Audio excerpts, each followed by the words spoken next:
please continue to enjoy your reclining meal. I promise that, well, at least I hope I'll be done you gave me an hour, right, Atah? I should be done by that time. And Atah, can you do me one other favor? Can you call my mom and give her the same intro that you just gave me? Because she doesn't believe a lot of that stuff. I want to thank everyone for the kind invite, and it is amazing. I do have to say, I've been blessed to be a part of some pretty amazing things, but this is definitely in the top 10.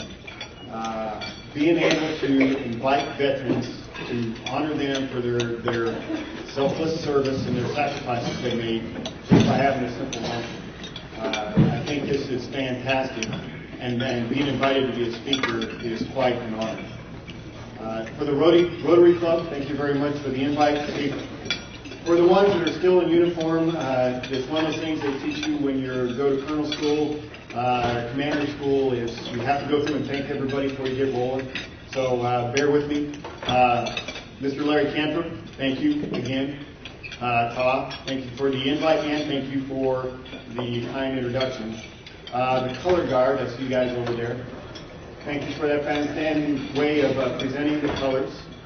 The choir, probably not in here right now, but I thought that was pretty amazing. Not only rendition of our there they are, national anthem, but also for each one of the services songs.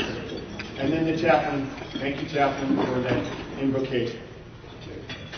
Okay, a couple caveats before we get rolling. Today is just Colonel Dan Simpson. I'm not representing the views of the United States Air Force. These are my own personal views. That'll keep me out of trouble. Atah also, he kind of shied away from, right now, I am what some might call the ultimate oxymoron. I am in military intelligence. It's sometimes a little dangerous doing some of the things that we do, especially when they say military intelligence. We are today, after I get done speaking, I'll give you guys a chance to ask questions. There's only one thing, I will stay away from classified discussions. That'll keep me out of jail. That'll make my wife happy. And I don't want to talk about the recent events with NSA. That won't help anybody out much at all. So when I wrote this, I had questions down here of how many veterans do we have in the audience today. I think we've seen that demonstrated quite well. But I do, because of my time in special operations, I'm very joint. I may be wearing an Air Force uniform, but I served in many joint assignments. So we'll do a quick little roll call, and I'll give the Army a heads up first so they can swallow what they have in their mouth. I don't want anybody to choke. So our talented soldiers from the United States Army, can I get a shout out, please? Okay. My last 4 assignments have been on forts, so I speak Hua very well. For our United States Marine Corps. Yes, I spent time with them. Now this would be even more interesting. The United States Navy. Here we go. And I was very surprised to see in Champaign, Illinois, our Coast Guardsmen represented here. That's fantastic. And then, of course, the United States Air Force. World Air Power. Let me be the first to tell you thank you for your service. Those who are currently still in uniform and those who are not in uniform right now. We'll go through a little bit on what I think it means to serve, but it's not often something that you heard. You hear it on Veterans Day, maybe Memorial Day, and occasionally in an airport. Thank you for your service. But let me be the first to say that, or the first of many to say that today. Veterans Day is a time to honor not those who have fought in battle, not all of us who have fought in battle, but all of the outstanding men and women who have honorably served our nation's armed forces since our founding 237 years ago. There is perhaps no greater testament to the strength of a nation and its ideals and values than the willingness of its people to fight for them. From the earliest days of our country's history, even before we had officially come together as a nation, this nation has been blessed with the men and women who have believed in the United States, believed in everything it stands for, and that this was worth fighting for. Every day for over 200 years, people have raised their hands and said, "I will serve," in times of war and in times of peace. We have willingly left our civilian lives, our families, and our homes, and accepted the nation's call to do. We defeated the British at Yorktown and explored the West in the early 19th century. Brother against brother fought during the Civil War 150 years ago. And they fought to determine the destiny of our nation and our commitment to freedom. We won the war to end all wars in 1918, and then had to do it again to defeat the Axis in 1945. Many of you who are sitting around in this room fought and won hard-fought battles in Korea, Vietnam, Panama, Iraq, Somalia, Bosnia, Kosovo, and other locations throughout the second half of this 20th century. We've won the Cold War, and we've explored the furthest reaches of the earth, of the seas, and of space. Now, my land-based brethren will be quick to point out that we've been at war for the past 12 years. Unfortunately, I have to correct them. For the United States Air Force and the United States Navy, we've been at war for the past 22 years. We never left when Desert Storm ended. Southern Watch and Northern Watch, a wonderful 10 times deployed just for those, continued on.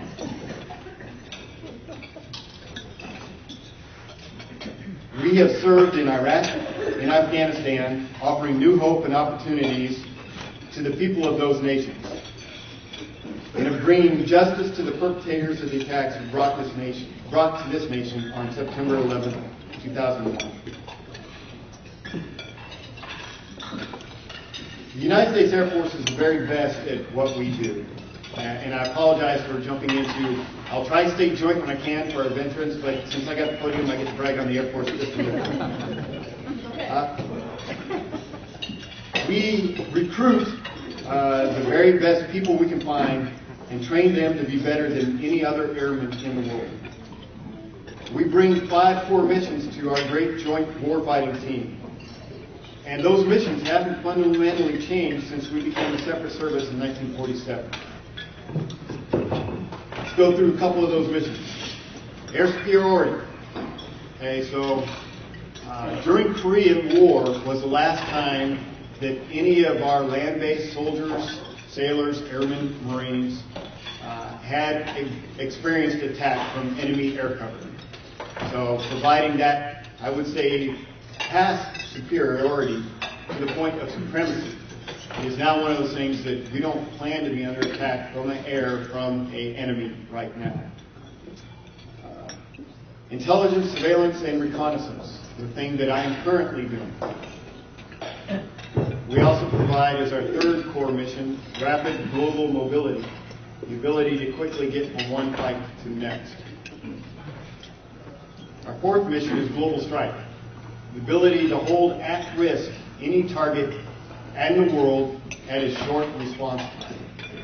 That target could be the really bad day on why we still have nuclear weapons, or that target could be those who would like to do us harm, and individual terrorists. And then we do command and control, and we do it in 3 different domains: airspace and cyberspace. So our Navy brethren are love to tout that the world is 70% covered by water, which is true, but I unfortunately have to remain in this 100% covered by air and space.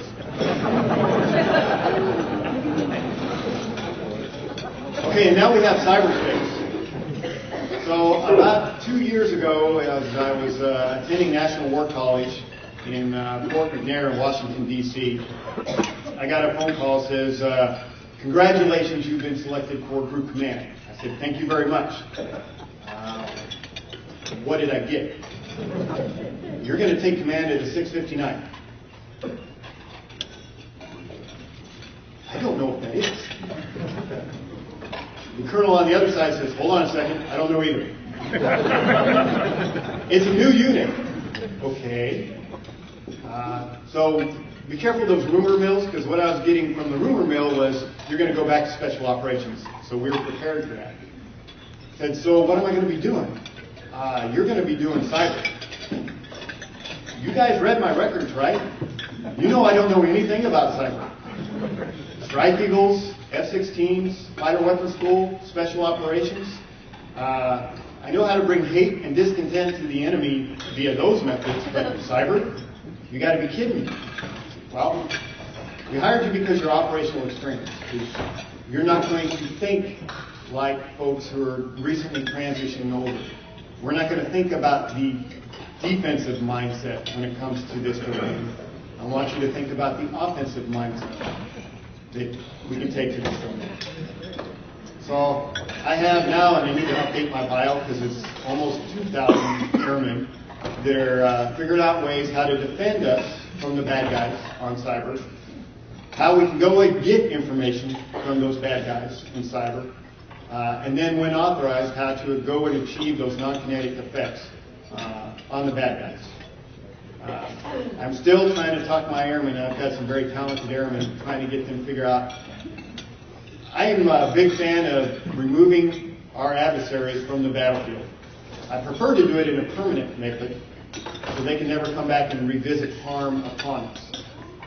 On the cyber phase, I'm still trying to figure out how to make that happen. I've got a couple of young PhDs who say, hey sir, if we can spin up these disks, they may detach and we might be able to get one or two that way. So it is still a work in progress.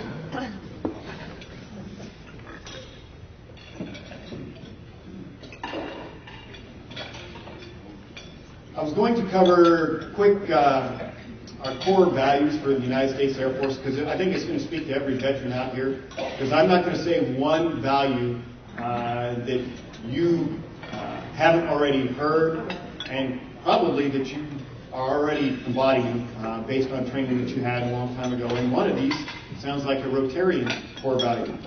But I will throw in some vignettes. If you see me pause, I did have a senior moment. I'm trying to keep myself from saying, I'm trying to keep that classified filter from going a little bit too far.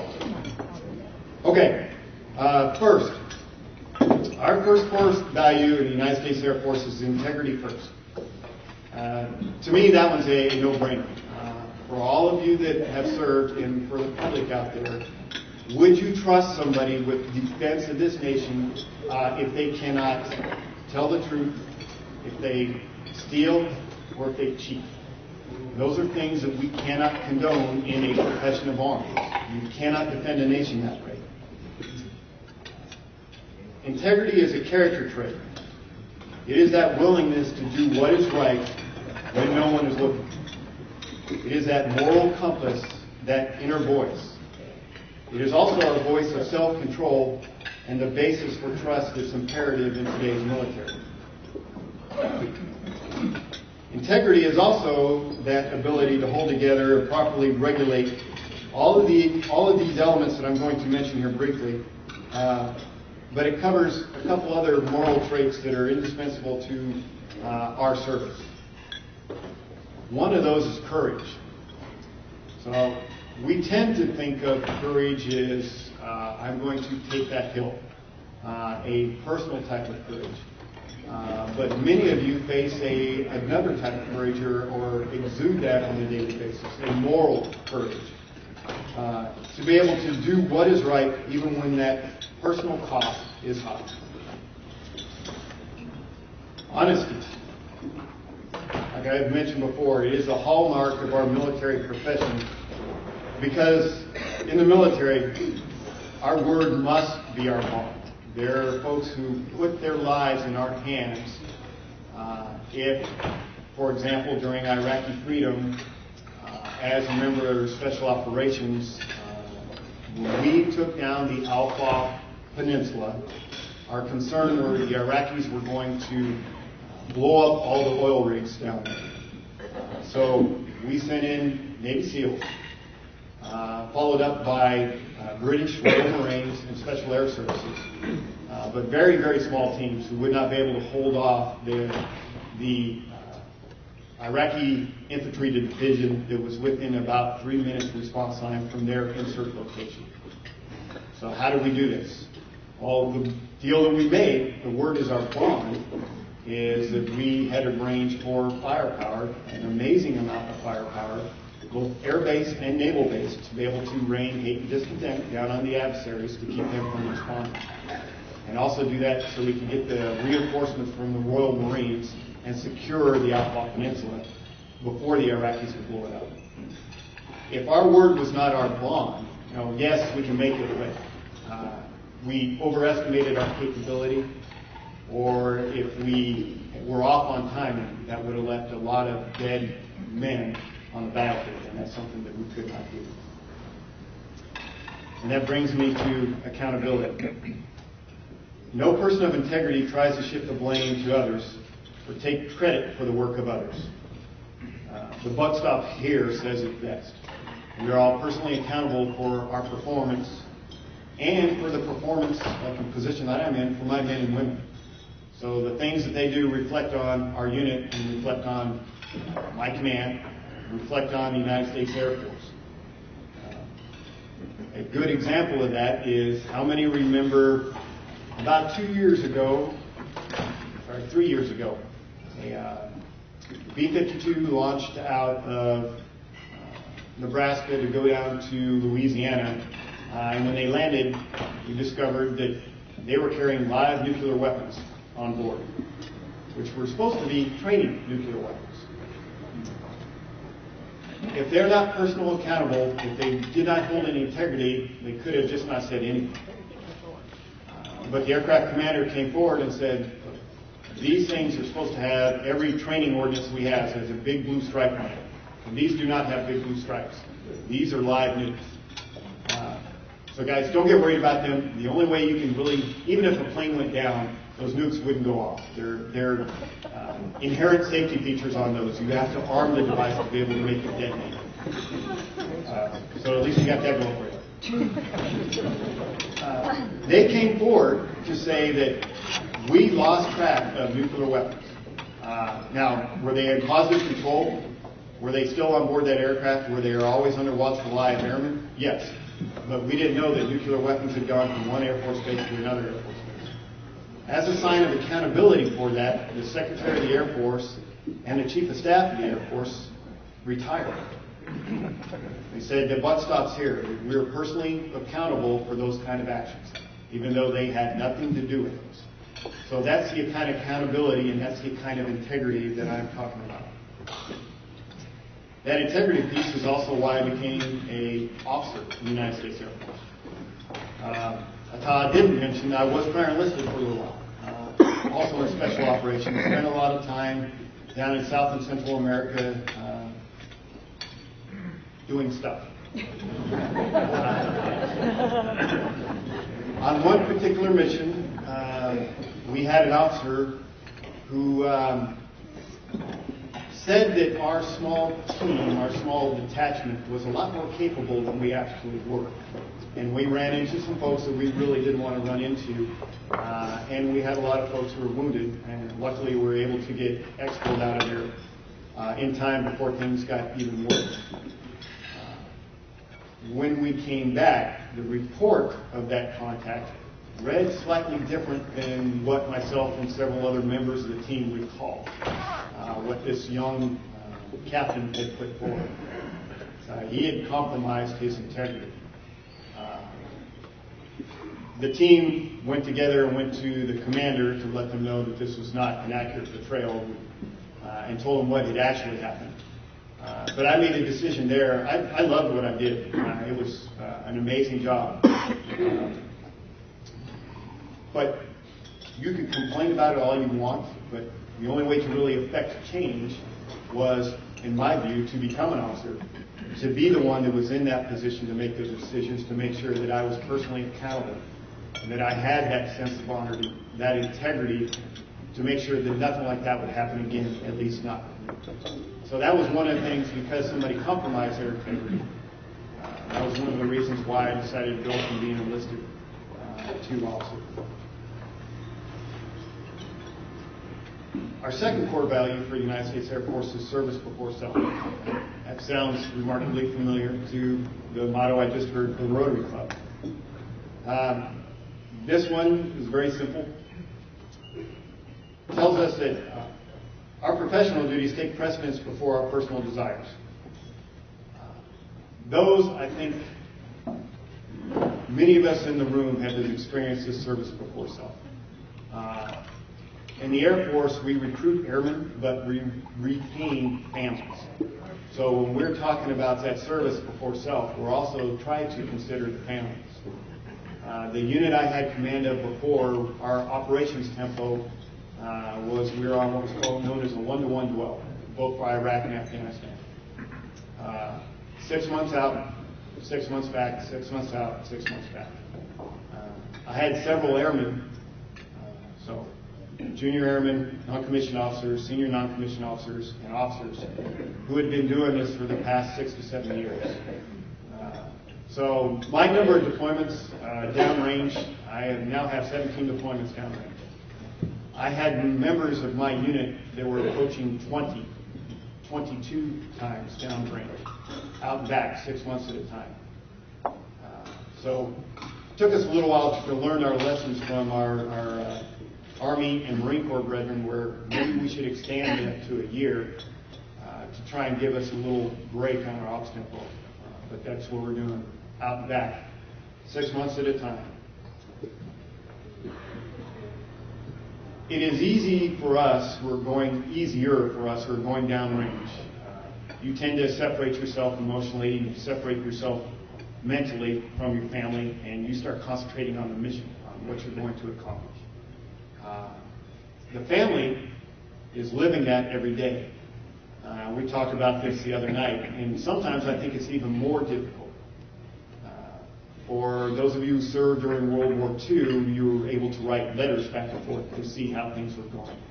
And those would take quite a while before they were delivered. Same with Korea, Vietnam, letters, but also the chance of seeing somebody on TV.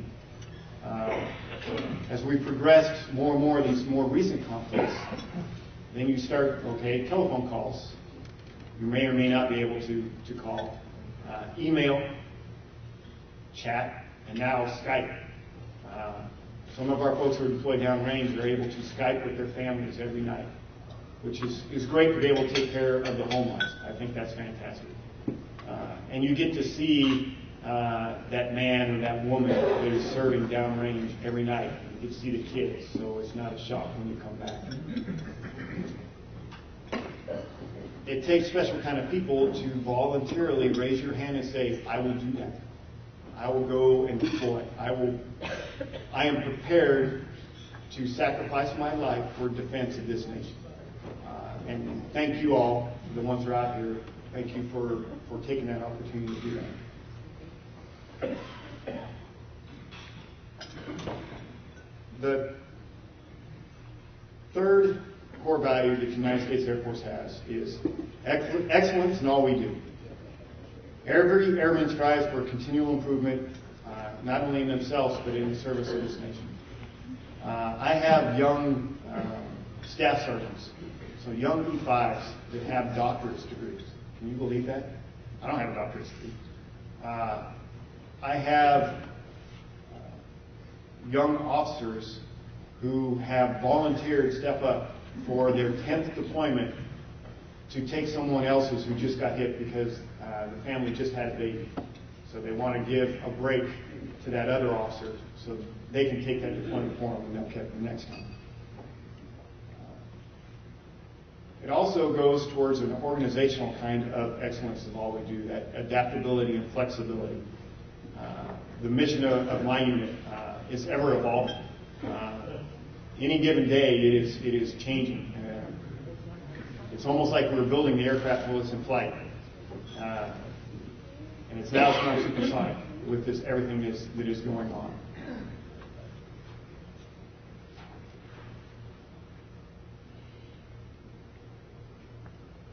All this that I'm talking about, if you believe the pundits, if you believe, I can't call it the press, I can't call it the news really, the media reports that are happening right now,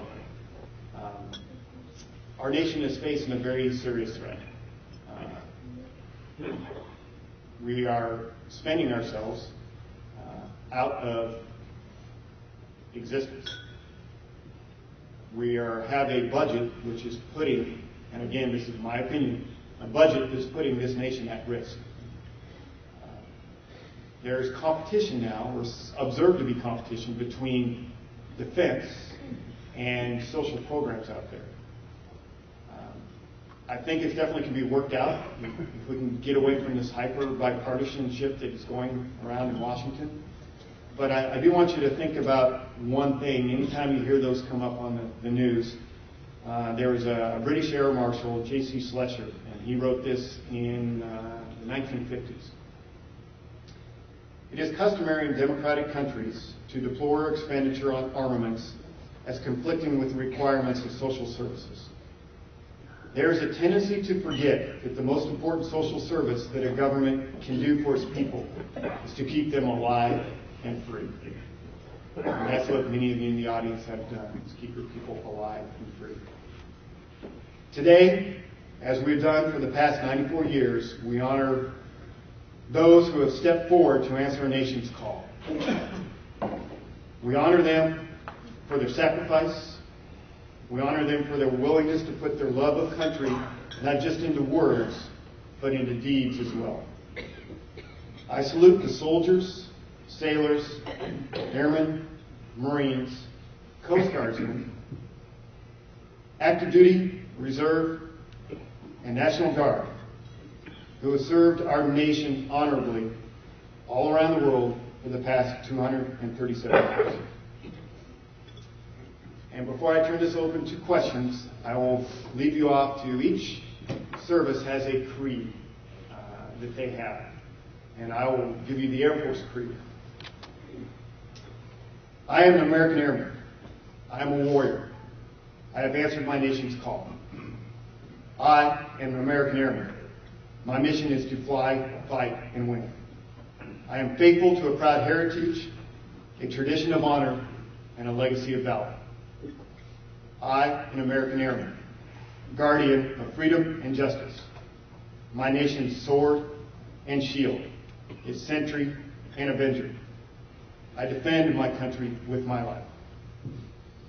I, an American Airman, wingman, leader, warrior. I will never leave an airman behind. I will never falter, and I will not fail. Thank you for your time, ladies and gentlemen. And if you have any questions, I'll be happy to try and answer them. Or I see some very talented professionals sitting in the audience, so I may throw somebody else under the bus.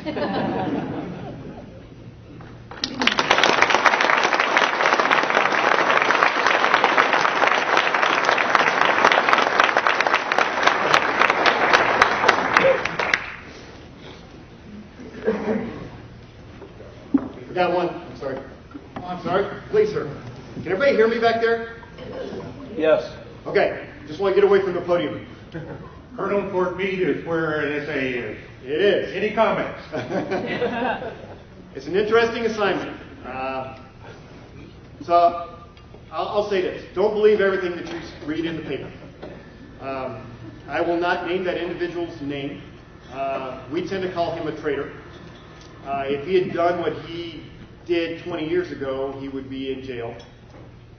There is a reason why he went to China first and to Russia second that is not making it into the public. I can tell you that the missions that we perform, we are very, very careful on the things that we do, anything involving U.S. persons. And that U.S. person can be an American citizen, non-resident alien, U.S. corporation. So if there's anything we do, you have to remember, when we're chasing a target, we're chasing usually a target is somebody who wants to bring harm onto the United States of America and its citizens, onto you all. When we're chasing a target, who has the preponderance of the cyber domain out there in that infrastructure? The United States does. So we're chasing them through our own networks. To be able to do that, we have to deal with FISA to be able to get court permission to be able to change that. It's a very well-established procedure. I don't want to go into many more details than that, but don't believe everything that you're reading right now, because the whole truth has not come out. And nor should it. The amount of damage that has been done for what's been released already has put several programs at risk. So ways that I had as a commander to chase down bad guys, and last year my unit, in conjunction with some special operations units, took 692 hostiles, those who want to bring us harm, off the battlefield. Some in a permanent capacity, and then some that were just captures and not kills. Many of the techniques that were used have now been compromised. So the adversaries are very smart. They've now gone into other ways of being able to communicate that we cannot easily abstract. Sir? I'm telling you something pretty cool, like what is the newest toy in the sky today? The newest toy in the sky today. Sir, could you please use the microphone? You betcha. Thank you. Okay, the newest toy in the sky today. Are we talking manned or unmanned? How about both? Okay. I've got a lot of Strike Eagle time, F-16 time, V-1 time. Friends of mine that I went to fighter weapons school with are now flying the F-22 Raptor. The capability that aircraft has is unbelievable. There was a mission that we would do at weapons school where we take 4 of us and we go against 12 bad guys. And you would fail that mission, fail that ride, if you lost one of your own. So 4v12, not bad. There's a friend of mine, Scorch Hecker, that I talked to about a year ago. He says now that ride is a 2v14. So you're making the bad guys disappear in the air before they even know that you're there. So not putting anybody in harm's way. And the other part of not putting anybody in harm's way, the advances we have for unmanned aerial vehicles, and it's not just the United States Air Force, is pretty impressive.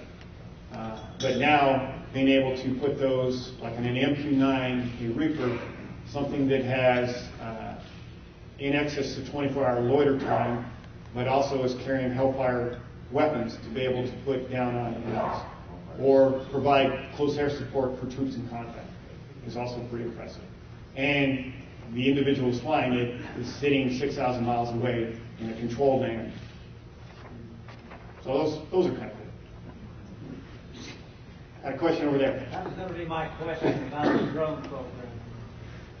What's your opinion as an Air Force officer about an unmanned flight? Repeat the question. It's a question about unmanned aerial vehicles and what are my thoughts as an Air Force officer about unmanned flight. I can tell you I really like not putting somebody in harm's way. That's always good. But there will always be, you would say unmanned, and there is always a human being in the loop someplace. If you are going to hit that pickle button, if you're going to potentially take somebody's life, there has to be somebody making that decision and making that call. Sometimes it's based on a tactical air control party down on the ground. It is with a SOF team or with a Army platoon, a Marine Corps platoon. But there's a human in the loop, always. Any other questions?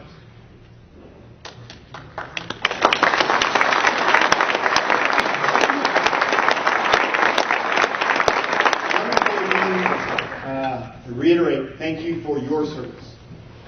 It is an honor to be invited here And it is an honor to see an event like this where you bring a veteran in to be able to sit down. So thank you again.